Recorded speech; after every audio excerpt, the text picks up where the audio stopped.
Go inside the Crimson Tide with your hosts Rodney Orr and Gary Harris, keeping you informed on everything Alabama. Tider Insider TV, brought to you by Visit Tuscaloosa. Hello again, everybody, and welcome in to the latest edition of Tider Insider TV, presented by Visit Tuscaloosa, alongside Rodney Orr from TiderInsider.com. I'm WVUA 23 Sports Director Gary Harris, and Tider Insider Victory Tuesdays are the best. But it's even better when it's over Auburn for a sixth straight time, Rodney. What a weekend for college football and for the Iron Bowl. The Crimson Tide traveled to Jordan-Hare Stadium and found a way to get it done to end the regular season and set up a chance to win an SEC championship and run in the college football playoff. It was not easy. No one expected it to be. Alabama did jump out 17-0 in this game, and it looked like it might get away from the Tigers, but give them credit. They fought back, clawed back. They scored 20 points to tie it up at 20-20, and then the drive that will go down in Iron Bowl lore as one of the great drives. We've seen some in this game. Alabama goes 75 yards in the final few minutes of the game to set up a 3rd and 2 at the 6-yard line, an incomplete pass, and then on 4th and 2, the Tide rolled the dice. DeBoer and Grubb decided to go for it. You see the result right there. Isaiah Horton with a catch. That ball stuck him right in the gut. Listen, Auburn had the coverage flooded in that direction. It was not an easy throw, but Ty got it through there. And then Bray Hubbard, the hat on the ball. Cam Coleman fumbles. Deontay Lawson recovers. Alabama wins 27-20. Turnovers the difference. Auburn had 2 big ones in the red zone. Alabama had none. This note, Connor Talty, 2 for 2 for field goals, and he drilled them. And 3 on 3 for extra points. So let me get Rodney in here, and I kind of recapped it there, Rod, but that's the nature of an Iron Bowl. There's ebb and flows. You know, not expecting a blowout, but when it's 17-0, you're thinking, and Alabama had the football, you're thinking in good field position, you're thinking it might be. Well, I think, you know, anytime you're talking about the Iron Bowl, one team can jump out. It's usually going to even out somewhere along the way. These two teams, the way they battle, it's going to be, like we said last week, Auburn had lost 5 one-score games coming into this game. Alabama had won 3 road games by 1 score. We felt like it would be a 1-score ball game, hard fought. So it really doesn't surprise me the way Auburn kind of rebounded. Look, we said last week too, Gary, this Auburn football team, even though they had those losses, they're a really good football team, especially defensively. I think they're one of the 3 best defenses Alabama's faced this year when you talk about Oklahoma, Georgia, Auburn. This is a fantastic defense. You're playing down there.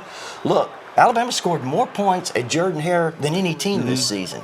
And only Vanderbilt scored more on this Auburn defense over the course of the season. Of course, that was in Nashville. Yeah, after Auburn fought back to tie it up, they had some big plays, by the way. They wound up gaining Alabama 411 to 280. Didn't start out that way. You wouldn't have thought that they would get to 300 yards in the first quarter, but they fight back, they tie it up. But then that drive, you go, 75 yards, got helped by a couple of penalties. But again, 3rd and 2 at the 6-yard line. I thought they might run the ball. They ran a little pass to the boundary, short side boundary, incomplete. 4th and 2, I'm saying kick the field goal. You got to take the lead. DeBoer and Grubb said, no, we're going to go for it here. And boy, like I said, Auburn had it covered, but what a throw. And stuck him right in the gut. Right, no doubt. It was great execution there by both Ty and Horton. What a connection. They had 3 on the night, 3 touchdown connections. But look, this is something that Alabama did earlier in the year at Missouri. When they came, when the game was on the line, DeBoer decides at 4th down near the goal line, throws the ball in the end zone to Daniel Hill. Kind of the same thing. This is his style of doing things. Well, when you have a chance to put a team away, he went for it. And again, it could be risky, no doubt about that. But I'll say this too. I know a lot of Alabama fans have said, and look, logic says kick the field goal there, right? But a lot of Alabama fans have complained about Nick Saban going down there, playing up tight, playing too close to the vest. You can't accuse Kalen DeBoer doing that. And the defense, which got lit up some in that second half, let's be honest. Some big plays by Auburn in the passing game. Auburn drives it back down. They're in the red zone. A touchdown and an extra point. We have overtime, a touchdown and a 2-point conversion. If they decide to go for it, they could have won the game. But one thing Alabama has been able to do, other than the Oklahoma game, is force turnovers. And Cam Coleman, their best wide receiver, catches a little swing pass, is getting some yards, and then Bray Hubbard popped him and put that helmet right on the ball. Deontay Lawson fell on it. So the defense did what it had to do to preserve the victory. Well, we talked about the Missouri game earlier and how the 4th down touchdown, very similar fashion. And then Alabama, of course, in that game gets the late interception by Dejon Lee to seal it. Very similar here. Auburn was driving just as Missouri was in that game. Alabama forces a turnover, comes up big. And you mentioned Bray Hubbard forcing that fumble, had the interception earlier in the game. I mean, what a playmaker he's been. Indeed, he is. It's time for Coach Talk now. Alabama's final drive touchdown was notable for more than simply Ty Simpson's pass to Isaiah Horton. The nearly 8-minute drive went 15 plays and 75 yards. Bama, as I said, got help from a couple of penalties, but some clutch plays, including 2 fourth-down conversions. Crimson Tide head coach Kalen DeBoer says he also saw Simpson in full control in the moment. Never worrying about the what ifs, the situations, just focusing on the moment. Get your call in, get your pass protection set, get your check made, whatever it is, and go out there and just execute the best you can. And when it goes well, you stay on the field, and that's what these guys did. So I'm proud of Ty, and just the way he executed. Obviously, the fourth down was a big one. And you mentioned Bray Hubbard, co-SEC Defensive Player of the Week, as he shares that honor with Texas edge rusher Ethan Burke. The interception, Auburn was in the red zone then. Yep. The fumble that he forced to win the game. As you said, this guy, some people have compared him to some old school safeties at Alabama. Tommy Wilcox. Like a Tommy Wilcox, like a Ricky Tucker. And he is. He'll hit you now. Jim Bob Harris. Yeah, Jim Bob Harris, Been some good ones. Yeah, he's that kind of player. He sure is. All right, let's talk about Kalen DeBoer and his impact in this Iron Bowl. He's 2-0 against Auburn.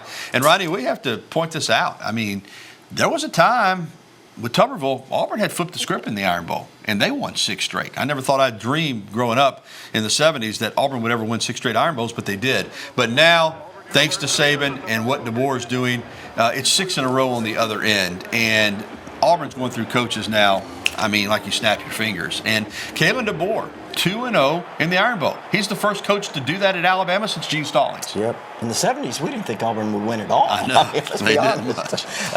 No, really. Kalen DeBoer, what a fantastic job he did. And listen, there's a lot of people that said, hey, this is his first time down at Auburn. A lot of crazy things happened down there. I think the way they managed the game, they managed it extremely well. As he said, they did not panic, Gary. When that game's tied up, I mean, the way they responded there, I think the way they responded on that drive, the 8-play, 75-yard drive, 8 minutes, that's going to carry over for them in this SEC championship game and as they move into the playoffs. Yeah, and so much talk about Jordan Hare being haunted. Maybe it's reverse mojo now. Maybe the ghosts are haunting Auburn. Going back to Bryce Young's 97-yard drive, no timeouts, 4th and 31, and now this 75-yard drive and Cam Coleman's fumble. Yeah, it's unbelievable. Auburn's having their own issues winning at home. They went 0-4 at Jordan Hare Stadium in SEC games this year. That's remarkable. Well, still to come on Tider Insider Television, the Crimson Tide picked up a new commit for the 2026 football class today, and we'll preview this year's SEC championship game taking place this Saturday in Atlanta. The more things change, the more they stay the same. Alabama versus Georgia again. All these teams are saying, hey, we're going to make it to Atlanta, but it's the old two stalwarts that'll be there. And we'll be getting your phone calls, emails, and tweets in just a little bit. As always, that phone number, 205-348-WVUA. That's 348-9882. And we want to hear from you on the Decades Pub and Grub hotline. So go ahead and give us a ring at 205-348-9882. We'll be right back with the only show that takes you inside the Crimson Tide, Tider Insider TV.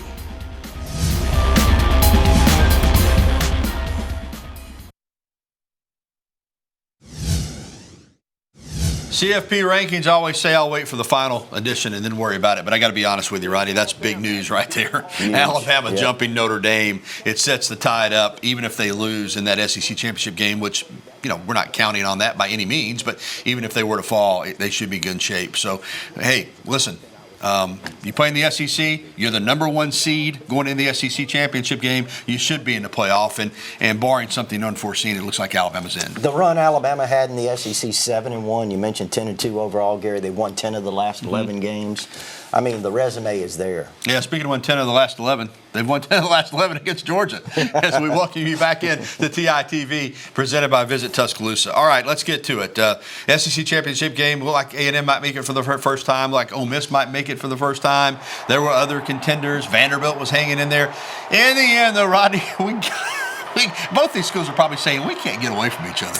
Alabama beat Georgia earlier this season in Athens. I was, be honest with you, hoping Alabama, if they got to Atlanta, would face somebody else. But, hey, it is what it is. And if you're a Georgia fan, you may be talking and have a lot of bravado in public, but I guarantee you, this is not the team you wanted to see. Yeah. I mean, like you said, Gary, the run that Alabama is having against Georgia in the series now, 10 of the last 11. Kirby Smart. A lot of people think he's the best coach in college football now, and it's hard to argue that he's not. And he's 1-7 against Alabama. So, Alabama's had their number. 24-21 back at Sanford Stadium on September 27th. Bama got the win. Tide, though, is a 2.5-point underdog in this game. Let's talk about keys to victory for the Crimson Tide a second time around. Look, I think the keys to victory for Alabama in just every game is turnovers. I think when Alabama doesn't turn the ball over, they protect the football, they're hard to beat. Yeah. And I think that's what it's going to be in this game. I think that's the number one key. Yeah, only 280 yards of offense against Auburn, but 158 of that came on the ground. Now, obviously, Jam Miller went down with a leg injury in that game. We don't know his status, but I would think, again, running the football against this Georgia team that wants to control the clock and control the football would be big for Alabama in this game, too. Oh, listen, if Alabama can have some success running the football, that'd be huge because this Georgia rush defense, Gary, it's one of the best in the country, certainly one of the best in the SEC. I think they only give up about 85, 86 yards a game. They held Texas to 23 yards rushing a few weeks ago. Yeah. And then they held Georgia Tech this past weekend to 69. So running the ball against Georgia, that'll certainly be another key. Yeah, you saw that video earlier that our Theodore Fernandez captured at 2:20 a.m. on Sunday morning when the team arrived back in Tuscaloosa after the Iron Bowl win. Jam Miller in a boot on those crutches. Again, not many updates to pass along this week, so you have to think his status is certainly up in the air for the game. Alabama's banged up, so is Georgia. Both these teams, listen, playing 12-game schedules, 8 games in the SEC. They both are battling some injuries. They are. I mean, Georgia lost their center, Bobo, who is really, really good, a key part of their offense. Got some other guys banged up. Of course, we know about Alabama's injuries, Josh Cuevas, the tight end, and then also, as you mentioned, Jam Miller and a few other guys are banged up. Ty Simpson's played a little bit banged up as well. And coming up later, our score predictions. And I know a lot of people are probably wanting me to pick Georgia based on what happened earlier this year, but we will see. All right, it's not what it used to be, okay? National Signing Day, I miss it in February. I miss it when it was like a holiday, but it is tomorrow. At least the signing period begins, Rodney. Alabama's class is pretty much set, but today, Alabama picked up a in-state pass rusher for this 2026 class. Yeah, from Daphne. He plays for former Alabama defensive lineman, standout defensive lineman Kenny King from back in the early 2000s. He's coached by Kenny King. Look, when Kenny King says a guy can play, it feels really good about him. He's very high on Malik Franklin. I know he was really hoping Alabama would take him. And, you know, Gary, it looks like J.J. Finch, the 3-star, 4-star, depending on which service you look at, the defensive lineman's been committed to Alabama. Looks like he's going to flip to Tennessee.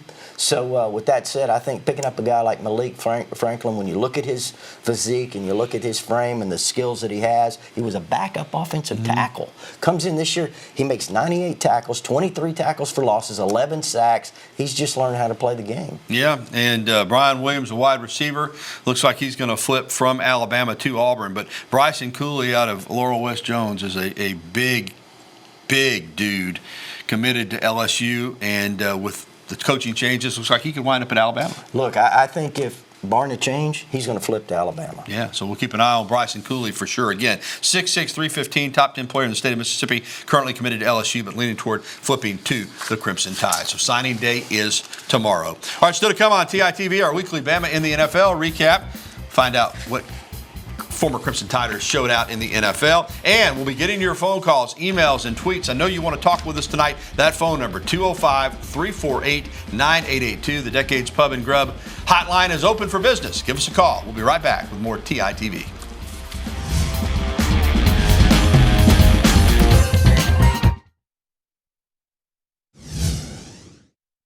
Always enjoy Bama in the NFL. Of course, game started on Thanksgiving. They had one on Friday and then on Sunday. There's Josh Jacobs. You know, he's been scoring a lot of touchdowns. He did not score a touchdown against the Lions, but he did a lot of other things.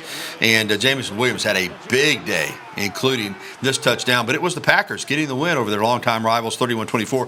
Bama in the NFL, though, highlighted by Bryce Young on Sunday. He's had plenty of critics since he got to the Carolina Panthers. But on Sunday, he led a victory over one of the best teams in the NFL, a team that many say is the best team, the Los Angeles Rams. He had 3 touchdowns, no interceptions. 2 of the touchdowns came on 4th down, as we're watching again Jamison Williams. And here's Bryce doing his thing, and he had a great day, a 147.1 passer rating, and the Panthers got the victory, 31-28. Good to see Bryce proving some people wrong. Welcome back into TITV with Rodney Orr. I'm Gary Harris. It is time for phone calls on the Decades Pub and Grub hotline. Remember, Decades Pub and Grub in downtown Tuscaloosa at Timerson Square. The Clark family has a scratch kitchen.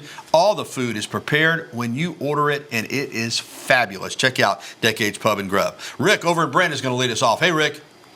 Hey, how are y'all tonight? Doing great. Hey, when did Grubb move to the sidelines to call plays, and Penn State still don't have a coach because the BYU guy removed his name? And should we read anything into that? No, not as it relates to Kalen DeBoer, Rick. And I assume that's what you're referring to. But as far as Grubb, he was there on the sideline for Eastern Illinois, was back down against Auburn. I think just a communication deal where he being on the sideline, he's there, he can communicate with Ty Simpson, he can kind of get the feedback directly. All right, let's stay out on the Decades Pub and Grub hotline and talk to Tommy over in Romulus. Hey, Tommy. Hey, Don, how are you tonight? Doing great. I was just wondering if we sign everybody in our recruiting class for the more, and I'm going to have a top 10 or a top 5 recruiting class out of it. Yeah, Tommy. I mean, might be top 3, right? Yeah, I mean, you don't know because you don't know who might flip on those from those other schools that are ranked ahead of them right now. But definitely top 5, top 6, somewhere in there for sure. I mean, you look at what Alabama's done. Some people have them with 5 stars already. That's as many as any team in the country. So they've done a fantastic job. All right, still to come on Tider Insider Television. Big week for both men's and women's basketball programs at Alabama, and big weeks last week as well. We'll recap and look ahead, and more of your phone calls, emails, and tweets. The phone number on the Decades Pub and Grub hotline, 205-348-WVUA, 9882. We'll be right back with more of the show after this.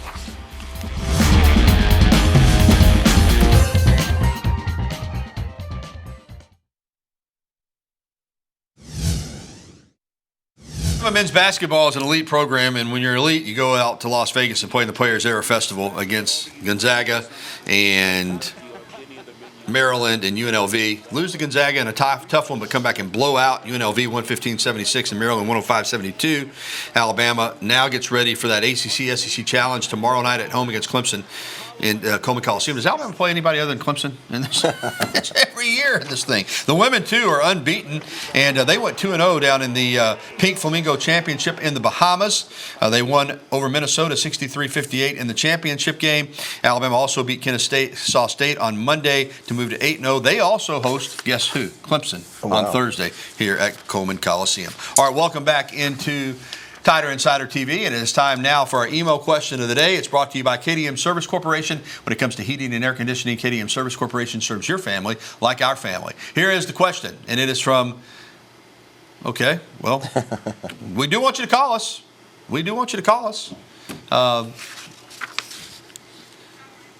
Okay, let's go. It's about Ryan Williams and whether or not he will be part of the game plan against Georgia. It's from Leslie in Mobile. All right, I know people are a little bit befuddled over not being targeted in the Iron Bowl, but listen, you know how it is with these receivers. Isaiah Horton had 3 touchdowns. I mean, you never know when their name is going to come up, the number is going to come up. Yes, Rodney, I think he'll be in the game plan against Georgia. Again, Jeremy Bernard only caught 3 balls in this last game. Yeah, I think there were some opportunities to get the ball to Ryan, and for whatever reason, it didn't happen. But I would be surprised if he doesn't come up with a few grabs against Georgia, because guess what? If Ryan Williams comes alive and you get Jeremy Bernard going with him and Isaiah Horton, that's going to be tough for that Georgia secondary. Yeah, look out for number 2. He could have a big game. All right, let's go back out on the Decades Pub and Grub hotline and welcome in Perry in Verbena. Hey, Perry, how are you? I'm doing good. How y'all doing? Great, man. Also, my question is, if when we beat Georgia, will we jump into the quarterfinals in the playoffs? My guess is yes. I think if Alabama wins that SEC championship game, they'll be the SEC champion. They'll beat Georgia twice. I can't imagine that they won't be a top 4 seed and get a bye. I would agree. I mean, I really would. I think that if Alabama beats Georgia, they're 11-2. They're basically 8-1 in the SEC. Be tough not to keep them out. All right, great phone call, Perry. Let's get to Doug in Alexandria for one more phone call. Hey, Doug. Hey, how y'all doing tonight? Doing well. I just had a question about Ryan Williams. You guys already covered it. stuff. I appreciate it. Thanks a lot. Okay, you betcha. All right, we're hoping that Ryan Williams can be a big factor in this game on Saturday afternoon at Mercedes-Benz Stadium. All right, still to come on Tider Insider Television, we are going to get to our picks and tell you how we think it's going to turn out between Alabama and Georgia again in the SEC championship game. Wow, going to be special. We'll have our predictions coming up next right here on WVUA 23.